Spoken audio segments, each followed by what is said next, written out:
The world is like a ride at an amusement park, and when you choose to go on it, you think it's real, because that's how powerful our minds are. And the ride goes up and down and round and round. It has thrills and chills, and it's very brightly colored, and it's very loud, and it's fun for a while. Some people have been on the ride for a long time, and they begin to question, is this real, or is this just a ride? And other people have remembered, and they come back to us, and they say, hey, don't worry, don't be afraid, ever, because this is just a ride. And we kill those people. Shut him up. We have a lot invested in this ride. Shut him up. Look at my furrows of worry. Look at my big bank account and my family. Has to be real. It's just a ride. But we always kill those good guys who try and tell us that. You ever notice that? And let the demons run amok? But it doesn't matter, because it's just a ride. And we can change it anytime we want. It's only a choice. No effort, no work, no job, no savings of money. A choice right now between fear and love. The eyes of fear want you to put bigger locks on your door, buy guns, close yourself off. The eyes of love instead see all of us as one. Here's what we can do to change the world right now to a better ride. Take all that money we spend on weapons and defense each year and instead spend it feeding, clothing, and educating the poor of the world, which it would many times over, not one human being excluded, and we can explore space together, both inner and outer, forever in peace.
Square building is the phosphorus. The rectangle.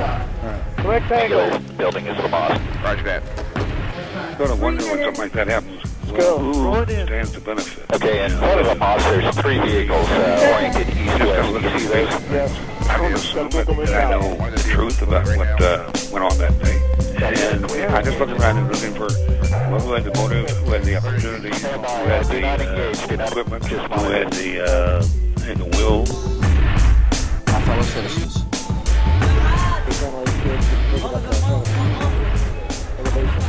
One, you are now clear to engage the moving vehicle. New nominal. Any personnel around you see. Yes, there are personnel. Clear to engage those also. Affirmative. Go. I spent enough time on the outside of our White House and I've known enough for the people who do these things to know that the public version of the news is never really good. At this hour, American and coalition forces are in the early stages of military operations to disarm Iraq, to free its people, and to defend the world from grave danger.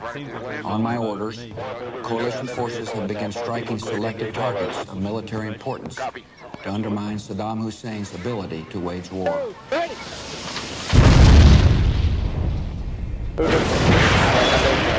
you go. Another second. There are people coming out of the mosque right now. Ready. Ready. Go for the vehicle. Secondary. Nice secondary. Vehicles, people Guys are can't going leave. to town, man. Personnel running, there we go. On March 19, 2003, Come on. George W. Bush and the United States military invaded the sovereign nation of Iraq, a nation that had never attacked the United States, a nation that had never threatened to attack the United States.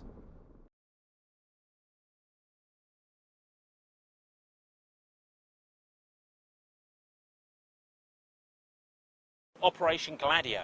Operation Gladio was essentially a black operation used to discredit the left right throughout Europe. There were attacks on the communists in Italy. This is organised by P2, Masonic Lodge and the CIA. And in Italy and in Belgium. In Italy, Aldo Moro, Prime Minister, was kidnapped and assassinated, and there were many attacks. The Bologna railway station, where 80-odd people were killed, is another one. These were all attacks carried out by NATO special operations, that is to say sort of special forces within NATO, and then blamed on the left. There's also a connection between the Freemasons, a very, very close one between the Freemasons and Bilderberg. Many people think that it's, oh well, that must be just a conspiracy of some sort, but there is a very, very close tie-in with the far right and Bilderberg and the Freemasonry. Because Andrew Palmer, who was the guy that organised the Bilderberg conference in Turnberry, the last one to take place in the UK back in 1998, which was attended by Gordon Brown, this Bilderberg conference was organised by Andrew Palmer, who was also the personal assistant to the world's top Freemason, the Duke of Kent, who is actually the Grand Master of World Freemasonry. We have a problem here. We have a hijacked aircraft headed towards New York. We need someone to scramble some F-16s or something up there to help us out.